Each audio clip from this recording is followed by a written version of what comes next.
نحمدہ و نصلی علی رسولہ الکریم اعوذ باللہ من الشیطان الرجیم بسم اللہ الرحمن الرحیم اما بعد۔ برادران اسلام، واجب و احترام بزرگوں، دوستوں، میرے پیارے ناظرین، السلام علیکم ورحمۃ اللہ وبرکاتہ۔ محترم ناظرین، الحمدللہ الحمدللہ اور الحمدللہ، بے شک میں اللہ سبحانہ و تعالیٰ کا شکر ادا کرتا ہوں اور اللہ سبحانہ و تعالیٰ ہی کی عبادت کرتا ہوں اور اسی سے مدد کی طلب کرتا ہوں۔ وہ پاک ذات جس نے ہم سب کو اتنی بڑی نعمتوں سے نوازا، اس دنیا میں اسلام گھر میں دین اسلام سے، توحید سے، علم و عقل سے، آخرت کے غور و فکر سے، اپنی ہدایت سے، ان تمام چیزوں کو اللہ نے عطا فرمایا۔ اللہ کا شکر ہے کہ اللہ نے اپنی بالخصوص نعمتوں سے ہمیں نوازا، اور یہ اللہ تعالیٰ کا جو احسان ہے، اس احسان کا بدلہ حقیقتاً ہم کتنا بھی شکر ادا کر دیں، کتنا بھی ہم کچھ کر دیں، پورا نہیں ہو سکتا۔ لیکن جب کہ اللہ نے ہمیں یہ نعمتیں عطا فرمائی ہیں، تو اللہ نے ایک ہم سب سے، یعنی کہ جو ایمان لائے، جو مومن، جو مسلمان، جن کو اللہ نے توحید، علم اور ہدایت سے نوازا، اللہ ان سے ایک خواہش رکھتا ہے اور ایک حکم بھی دیتا ہے کہ میرے احکامات کو بجا لاؤ، میرے رسول کی فرما برداری کرو، اور دین اسلام کو جو بھی تمہیں علم دی گئی ہے، اس کو، توحید کو، اسلام کی حقانیت کو اور اللہ کی وحدانیت کو اوروں سے بھی بیان کرو۔ اور سب سے بڑی اس میں فضیلت یہ ہے کہ جب ہم اوروں سے بیان کرتے ہیں تو دو فائدے یہ ہوتے ہیں۔ ایک تو یہ کہ ہمارا وہ وقت اللہ کے ذکر میں گزرتا ہے، ساتھ ہی ساتھ شکر کی ادائیگی بھی ہوتی ہے، اور دوسرا یہ کہ جب ہم کسی دوسرے کو توحید کی دعوت دیتے ہیں تو ہمارا اپنا خود کا جو ایمان ہے، ہمارے اندر کا جو علم ہے، وہ بھی جو ہے کہ اللہ کے نام سے روشن ہو جاتا ہے، تر و تازہ ہو جاتا ہے۔ تو یہ اللہ تعالیٰ کا کتنا بڑا احسان ہے کہ جب ہم اللہ کا کام کرتے ہیں تو صرف ہمارا ایک فائدہ نہیں بلکہ اس کے ملٹیپل کئی فائدے ہیں۔ من جملہ مقصد یہ ہے کہنے کا کہ میرے دوستوں، ہم اگر آپ کے سامنے اس چینل میں حاضر ہیں اور جو کچھ بھی ٹوٹی پھوٹی اپنی زبان سے، یا جو کچھ بھی اللہ نے جو بھی علم دیا ہے، اور جو بھی کچھ جیسا بھی انداز بیاں ہے میرا، اللہ جانے آپ کو پسند بھی آتا ہے کہ نہیں آتا ہے۔ ہاں، البتہ اگر آپ اس کو لائک کرتے ہیں اور شیئر کرتے ہیں اور زیادہ سے زیادہ اسے سبسکرائب کرتے ہیں تو بے شک یہ میرے لیے حوصلہ افزائی ہوگی، اور ہم تو آپ سے امید بھی یہی کرتے ہیں اور گزارش بھی یہی کرتے ہیں کہ بھئی آپ اسے سنیں اور سبسکرائب کریں، شیئر کریں، لائک بھی کریں، اور اپنے کوئی بات ہوں جسے آپ مجھے کہنا چاہیں وہ کمنٹ باکس میں بھی ڈالیں، تاکہ یہ سب ہمارے لیے ایک طرح سے رہنمائی بھی ہوگی اور ہماری جو ہے کہ اس میں حوصلہ افزائی بھی ہوگی۔ تو بہرحال ہمارا مقصد یہ تھا کہ آپ سے یہ کہنا یہ تھا کہ آپ تھوڑا وقت دیں، اپنے بیزی شیڈیول میں تھوڑا وقت دیں، اور قرآن جو ہم تلاوت میں پڑھتے ہیں، تلاوت کرتے ہیں، اللہ کا شکر ہے، کرنا چاہیے، زیادہ سے زیادہ تلاوت کرنی چاہیے۔ تھوڑا سا ہم نے جو ہے نا قرآن کے متعلق سمجھنا بھی چاہیے کہ جو ہم تلاوت کرتے ہیں، جو ہم پڑھتے ہیں، اللہ نے اس میں کیا کہا ہے، ہمارے لیے کیا حکم ہے، اللہ نے کیا اس میں باتیں ہم سے کہی ہیں، اس پر بھی ہم نے غور و فکر کرنا چاہیے۔ اور جب اس کے متعلق ہمارے سامنے کوئی بھی اس طرح کا پروگرام سامنے آتا ہے، جیسا کہ ابھی اس چینل میں آپ حضرات سن رہے ہوں گے، ناظرین سن رہے ہوں گے، تو آپ اس پر غور کریں اور اسے اوروں کو بھی شیئر کریں، تو میرے طرف سے یہ جو پڑھنا اور میں آپ کے سامنے ذکر کر رہا ہوں، یہ میرے طرف سے ایک طرح سے کہہ لیا جائے کہ اللہ کا مطلب کہ کچھ ذکر اور کچھ اس کے بتائے احکامات کو ہم نبھا رہے ہیں۔ اب آپ اس کو سن کر کے اگر اس پر غور و فکر کریں اور اوروں کو بھی اگر شیئر کرتے ہیں تو وہ آپ جو ہے کہ اللہ تعالیٰ کا احکامات اور اللہ تعالیٰ کا ذکر کو تبلیغ میں اور بڑھا رہے ہیں، پھیلا رہے ہیں۔ یہ بھی اللہ کا ایک کام ہوگا۔ تو میرے دوستوں ناظرین، آپ اس چینل میں آپ کا آنا، وقت دینا بہت بہت شکریہ، اور میں تہہ دل سے آپ کا شکر ادا کرتا ہوں، اور اس گزارش کے ساتھ کہ آپ جو ہے کہ اسے پسند کریں گے اور اسے اوروں کو بھی شیئر کریں گے، اور آپ کے سبسکرائب ہمارے لیے جو ہے حوصلہ افزائی ہوگی۔ بہرحال وقت کافی ہو گیا، ہم آتے ہیں اپنے مقصد پر۔ ہمارا جو مقصد ہے وہ قرآن پاک کی جو ترجمہ ہے اس پر گفتگو کرنا، اور چند باتیں جو ہمارے اللہ نے ہمیں جو علم دیا ہے اسے ہم یہاں پہ بیان کرتے ہیں۔ تو دوستوں سلسلہ وار ہم لوگ قرآن پاک کی ترجمہ پہ غور و فکر کر رہے ہیں، اور رفتہ رفتہ ہم لوگ سورہ الرعد پر ہیں۔ سورہ الرعد کی بھی جو ہے کہ تقریباً آیت نمبر 22 تک پر ہم لوگوں نے غور و فکر کیا پچھلے پارٹ میں۔ اب 22 سے آگے ہم لوگ 22 سے ہی شروع کریں گے، اس کے آگے دیکھتے ہیں کہاں تک جاتے ہیں۔ ربی یسر ولا تعسر وتمم بالخیر وبک نستعین یا فتاح ربی زدنی علما۔ اللہ سبحانہ تعالیٰ کہہ رہے ہیں، اور وہ اپنے رب کی رضامندی کی طلب کے لیے صبر کرتے اور نمازوں کو برابر قائم رکھتے ہیں، اور جو کچھ ہم نے انہیں دے رکھا ہے اسے چھپے کھلے خرچ کرتے ہیں، اور برائی کو بھی بھلائی سے ٹالتے ہیں، انہی کے لیے عاقبت کا گھر ہے۔ الحمدللہ۔ دیکھیے اب تک ہم لوگوں نے اللہ سبحانہ تعالیٰ نے جو بھی ہمارے آقا حضور صلی اللہ علیہ وسلم سے فرما رہے ہیں اس پر غور و فکر کر رہے ہیں، اور یہ دیکھیے یہ اللہ کیا کہتے ہیں۔ اس سے پہلے ہم لوگوں نے دیکھا کہ اللہ نے کہا کہ حق کو پہچانو اور اسی کے سامنے دعا مانگو، اسی سے مانگو، اسی کو پکارو، اسی کو سجدہ کرو، اسی کی عبادت کرو جو حق ہے۔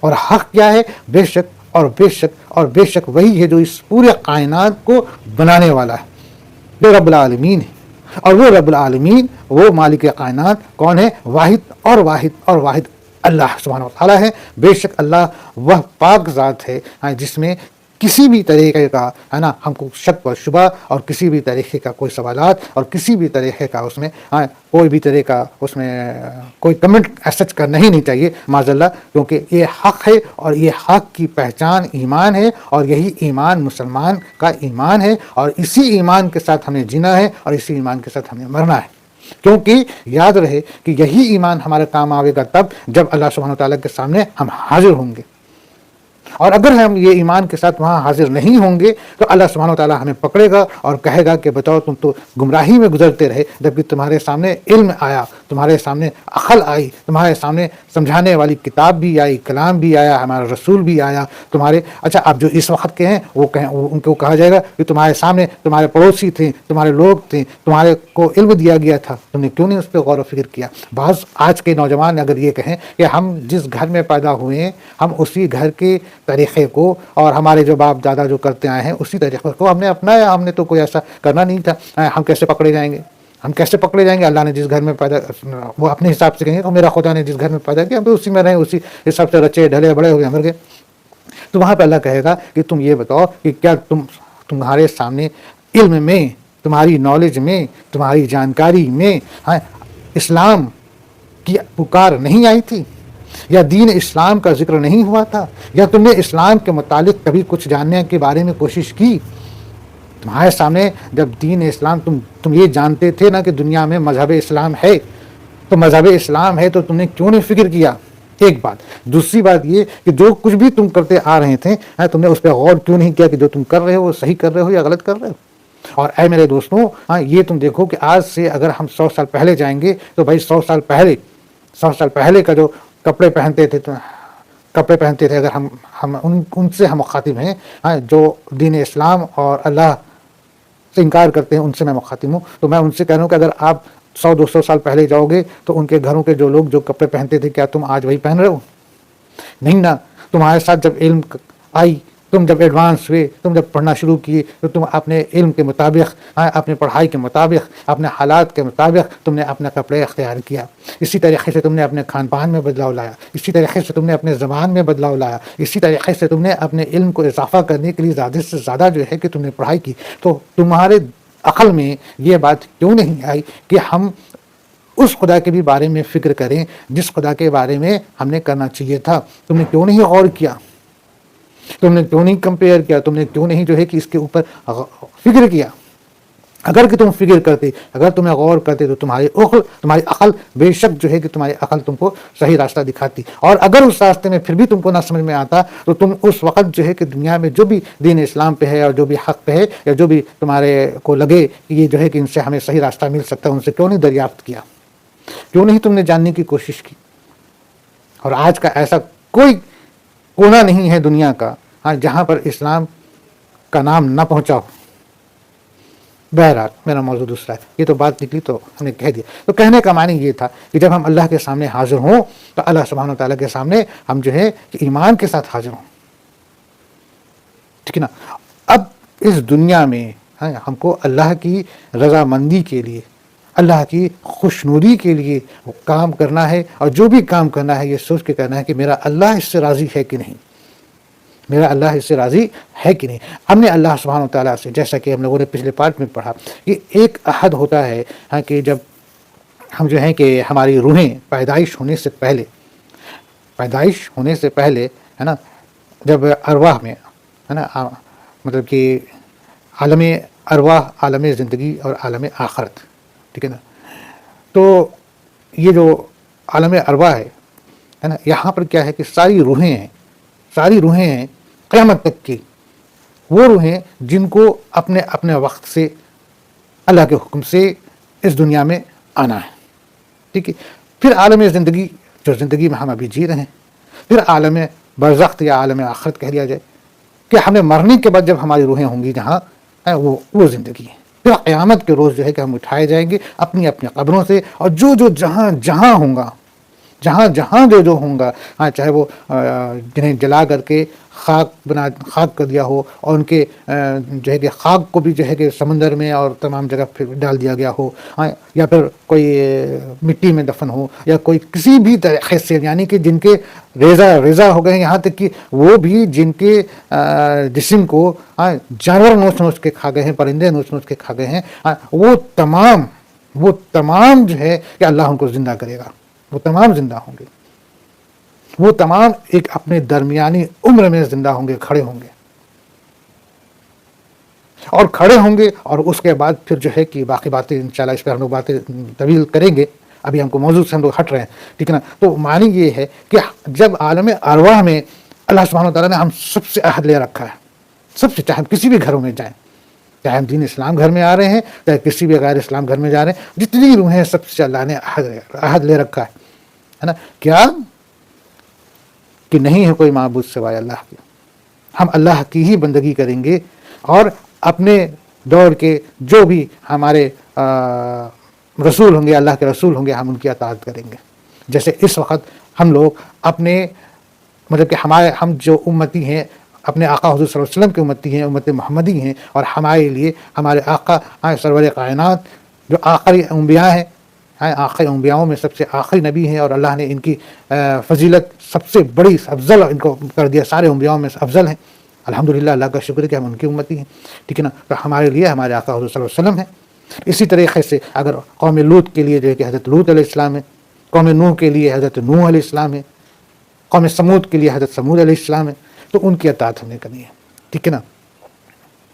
تو جو ہے کہ ایک تو وہ عہد ہے، اور دوسرا عہد جب دنیا میں ہم آ کر کے ہم جب مومن ہوں، جب ہمارا جو ہے کہ عقل، شعور اس بات کو گواہی دینے لگا کہ نہیں ہے کوئی معبود سوائے اللہ کے، اور ہمارے آقا حضور صلی اللہ علیہ وسلم اللہ کے رسول ہیں، اور ہم نے جو ہے قرآن پڑھا، قرآن کی تعلیم حاصل کیا. ٹھیک ہے نا. وہ دوسرا دنیاوی عہد ہو گیا کہ ہم کو اللہ کے حکم کی فرمانبرداری کرنی ہے. جو دین اسلام میں جو طریقہ ہے اس طریقے پہ چلنا ہے، جو اللہ نے ہمیں راستہ دکھایا، جو ہمارے آقا حضور صلی اللہ علیہ وسلم جس راستے پہ چلے، ہم کو اس راستے پہ چلنا ہے. ٹھیک ہے. اب جو غیر گھروں میں، غیر مسلم گھروں میں پیدا ہوئے، ان کو بھی سوچنا ہے، ان کے لیے بھی اب فرض کیجیے کہ جیسے ہم یہاں بیٹھے ہیں اور ہمیں معلوم ہوتا ہے کہ فلاں جگہ کوئی معاملات درپیش آ گیا، تو ہم کیا کرتے ہیں؟ ہم اس کے اوپر غور و فکر کرتے ہیں نا، سوچتے ہیں نا.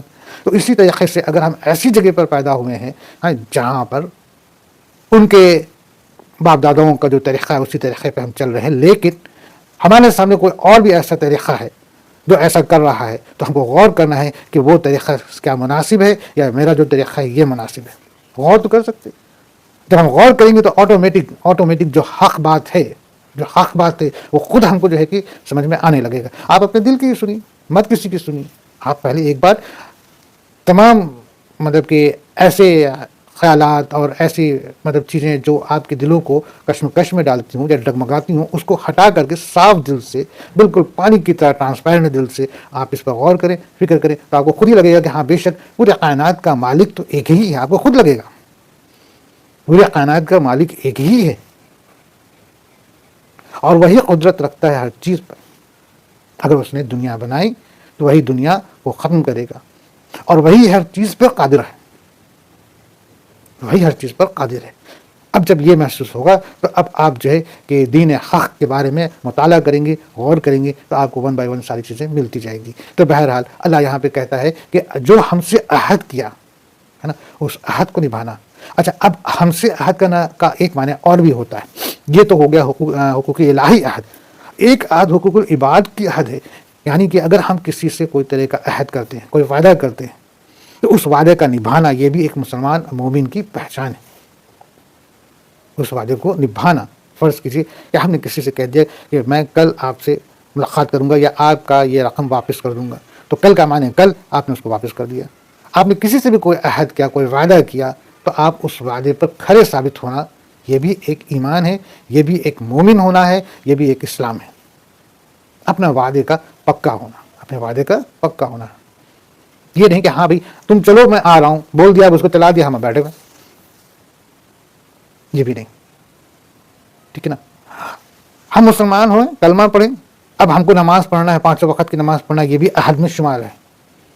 جیسے ہی ہم خود کو اعلان کیا ہم مسلمان، تو ہمارے ساتھ 5 چیزیں عہد آٹومیٹک جڑ گئیں. کلمہ پڑھ لیا، مسلمان ہو گئے. اب ہمارے ساتھ جڑ گئیں کہ جو کلمہ پڑھا اس پر یقین کرنا، ایمان لانا، لا الہ الا اللہ محمد رسول اللہ. دوسرا چیز 5 وقت کی نماز. تیسری چیز رمضان کے مہینے میں روزہ. چوتھی چیز فطرہ و زکوٰۃ. اور 5ویں چیز اگر آپ اس لائق ہیں تو آپ کے اوپر حج فرض ہے. تو یہ جیسے ہی ہم مسلمان خود کو کہتے ہیں، ہمارے اوپر یہ 5 چیز لاگو ہو گئی، یہ عہد میں شمار ہو گیا، اور یہی عہد کا نبھانا ایمان ہے، مسلمان ہے. ٹھیک ہے نا. تو ہم کو جو بھی دنیا میں ہم کام کریں، اللہ کی رضامندی، اللہ کی خوشنودی کے لیے، اور جو بھی عہد، جو بھی وعدہ ہے، اس وعدے کو ہم نے نبھانا ہے. ٹھیک ہے نا. تو اللہ کہتا ہے اور وہ اپنے رب کی رضامندی کی طلب کے لیے صبر کرتے ہیں. کسی بھی طرح کی مشکلات اور پریشانیاں آ جائے تو صبر کرتے ہیں، اور نمازوں کو برابر قائم رکھتے ہیں، نمازوں کو برابر قائم رکھتے ہیں. اور جو کچھ ہم نے انہیں دے رکھا ہے چھپے کھلے خرچ کرتے ہیں. اللہ تعالیٰ سے کہتے ہیں کہ جو کچھ بھی ہم نے اسے دے رکھا ہے نا، چاہے وہ بہت بڑا مال اسباب کا مالک ہو، ہے نا، یا پھر ایوریج ہو، یا پھر بہت لو ہو، تو جو کچھ بھی ہے اس میں سے آپ خرچ کرو. خرچ کرنا مطلب کیا چیز ہے؟ خرچ کرنے کا معنی یہ نہیں ہے کہ ہم بیٹھ کر کے جلیبی کھائیں، عموماً تو یہ ہوتا ہے. خرچ کرنے کا معنی یہ ہے کہ ہم جو ہے کہ اپنے قوم کے لیے، اپنے دین کے لیے، اپنے مذہب کے لیے، اپنے لوگوں کے لیے، اپنے پاس پڑوس کے لیے، اپنے خاندان میں وہ جو ضرورت مند ہیں ان کے لیے، ہے نا، اور جو بھی مشکل پریشان حالت میں ہیں ان کے لیے، جو بھی ہمارے پاس سوال آتا ہے مانگنے کے لیے آتا ہے، کوئی بھی جو ہے کہ ان کے لیے، اور ان کے لیے جو ہم سے کچھ بھی نہیں مانگتا ہے لیکن ہمارے سمجھ میں آتا ہے کہ وہ ضرورت مند ہے، ان کے لیے ان کے اوپر خرچ کرنا، ان کے اوپر خرچ کرنا. ٹھیک ہے نا. اب چاہے کھل کے کرو، چاہے آپ چھپ کے کرو، زیادہ بہتر ہے کہ چھپ کے کرو، لیکن ہاں کہیں کہیں پہ کھل کر بھی کرنا جو ہے کہ مناسب ہے. کیونکہ جہاں پر معاملہ آتا ہے کہ بھائی ہم نے دکھا کے کرنا ہے، ہم دکھا کے کریں گے، ہمارا دیکھ کے دوسرے بھی کریں گے. ٹھیک ہے نا. تو وہاں پہ کھل کے کرو، اور کھل کے کرو، دبا کے مت کرو. ہم ابھی اس کنڈیشن میں ہے کہ ہم 100 روپے دے سکتے ہیں. ہم اس کنڈیشن میں ہیں، اب ہمارے پاس اس کنڈیشن ہے کہ ہم آرام سے 100 روپے دے سکتے ہیں، ہمارے پاس کوئی پریشانی. تو اب ہم اس میں سوچتے ہیں کہ نہیں یار 5 ہی روپے دے دیتے ہیں. اب جیسے آج کل کیا ہوتا ہے کہ لوگ اپنے اوپر تو ہزاروں 10,000 ہوٹل میں بیٹھ کر کے کھا لیں گے، لیکن اگر راہ چلتے کوئی ضرورت مند آ جاوے تو اپنا والیٹ پرس ٹٹولتے ہیں، 1 روپے کوئی سکہ مل جائے تو دے دیں. ٹھیک ہے نا. تو یہاں ایسا بھی نہیں ہے. آپ کو جو ہے کہ آپ کو خرچ بھی کریں تو کھلے دل سے کریں. ٹھیک ہے نا. اور کسی کو احسان نہ جتاویں. یہ بھی ایک معنی ہے کہ اگر ہم کسی کو کچھ دیتے ہیں، فرض کرو کہ ہم نے اس کے اوپر ایک احسان لاد دیا، یا اپنے دل میں ہی سوچ لیا کہ ہاں ہم نے تو بھائی اس کی مدد کی ہے. ٹھیک ہے نا. یا پھر ڈائریکٹ یا انڈائریکٹ احسان جتا رہے ہیں یا بتا رہے ہیں، تو یہ تو بالکل اللہ تعالیٰ کو ایسا خرچ پسند نہیں ہے. اللہ سبحانہ تعالیٰ کو ایسا خرچ قطعی پسند نہیں ہے کہ آپ خرچ کرو تو احسان جتاؤ. باقی یہی تو وجہ ہے کہ ایک آتا ہے کہ اگر آپ داہنے ہاتھ سے کسی کو دو تو بائیں ہاتھ کو پتہ بھی نہ چلے. مقصد کہنے کا یہاں پہ یہی ہے کہ احسان اس کے پر مت لا دو.